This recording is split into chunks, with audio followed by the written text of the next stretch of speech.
Graça e paz da parte de Cristo Jesus. Existe um assunto que sempre desperta curiosidade entre os cristãos: a atuação dos demônios. Será que existe apenas possessão demoníaca? Existe opressão demoníaca? A Bíblia fala de obsessão demoníaca. E o que significa dizer que alguém estava sujeito ao império das trevas? Ou seja, algo relacionado à sujeição demoníaca. Neste vídeo, vamos analisar esses quatro conceitos à luz das Escrituras e da teologia, procurando fugir dos exageros que, infelizmente, aparecem em muitos ambientes religiosos. Neste assunto, o maior problema é o extremo. Existem extremos que são perigosos. Vamos mencionar dois. O primeiro é atribuir tudo ao diabo. Se alguém perdeu o emprego, é demônio. Se alguém esqueceu a chave, é demônio. Se a televisão queimou, é demônio. Por outro lado, existe o extremo oposto, negar completamente qualquer atuação das forças espirituais. E a Bíblia não permite nenhum desses extremos. Por quê? A palavra de Deus afirma claramente a existência de Satanás e dos demônios, mas também ensina a responsabilidade humana pelo pecado. Primeiramente, vamos analisar possessão demoníaca. Esse conceito possui base bíblica muito clara. Nos evangelhos, por exemplo, encontramos diversas passagens que menciona Marcos capítulo 5, esta que está sendo projetada, Lucas capítulo 8, Mateus capítulo também de número 8, e de modo que nós encontramos diversas pessoas descritas como endemoniadas. Nesses casos, os demônios falavam por intermédio da pessoa, controlavam as suas ações, produziam uma força incomum e levavam ao isolamento. Em alguns casos, provocavam mudez ou outros sintomas extraordinários. Não eram simplesmente doenças psicológicas. O texto bíblico faz com que a gente venha distinguir claramente enfermidade de possessão. E essa é uma distinção muito importante. Vale a pena você ler estas referências bíblicas indicadas neste vídeo. Opressão demoníaca. Aqui começamos a entrar numa categoria mais teológica.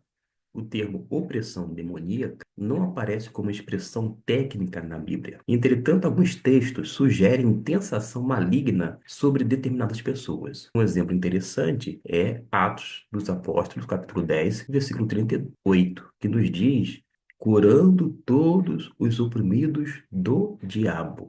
Um outro exemplo nós vemos lá em Efésios capítulo 6, porque Paulo fala da luta contra as forças espirituais da maldade. Ele vai descrever, inclusive, que o diabo anda em derredor. Portanto, muitos teólogos entendem que o cristão pode sofrer ataques, tentações, acusações e intenso conflito espiritual. Mas isso não significa que o Espírito Santo abandona o crente, nem que um demônio passa a controlá-lo. Obsessão demoníaca. Esse conceito merece muito cuidado. Por quê? Na psiquiatria existe o termo obsessão. Na teologia, porém, ele normalmente é utilizado de forma diferente.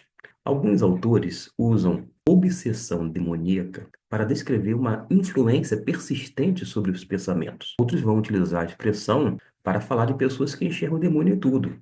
Existem pessoas obcecadas por demônios, veem realmente demônio em tudo. Entretanto, é importante dizer, não existe um texto bíblico que estabeleça uma categoria chamada obsessão demoníaca. Portanto, quando nós tratamos essa ideia, é uma construção teológica e não como uma doutrina explicitamente ensinada nas Escrituras. Além disso, nem todo sofrimento emocional ou psicológico deve ser interpretado como ação demoníaca. Isto porque há fatores biológicos, emocionais e sociais que também precisam ser considerados.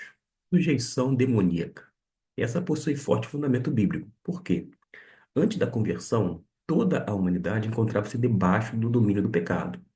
Lá em Efésios capítulo 2, o apóstolo Paulo diz que andávamos segundo o príncipe da potestade do ar. Já nesse versículo que está sendo projetado, versículo 13 do capítulo 1 de Colossenses, A palavra de Deus declara: nos libertou do império das trevas e nos transportou para o reino do Filho do seu amor.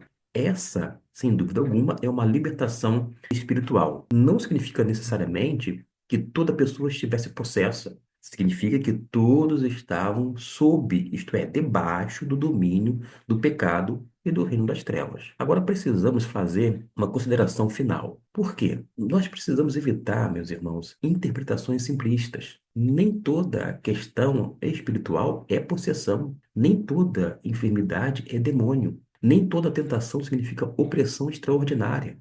Por outro lado, também não podemos negar a realidade da batalha espiritual apresentada nas Escrituras. A Bíblia nos ensina que Cristo venceu Satanás na cruz. O cristão não deve viver dominado pelo medo. Nossa segurança está em Cristo. E como escreveu João, maior é aquele que está em vós do que aquele que está no mundo. Estude a palavra de Deus, desenvolva discernimento e, sobretudo, evite sensacionalismos. E lembre-se, nossa autoridade não está em fórmulas, mas na pessoa e na obra de Cristo Jesus. Se este estudo edificou a sua vida, inscreva-se no Cantinho Teológico, deixe esse comentário e conheça uma visão bíblica equilibrada, teologicamente responsável sobre a demonologia, mas não deixe também de compartilhar para que mais pessoas conheçam esta visão. Que Deus abençoe e até o nosso próximo vídeo.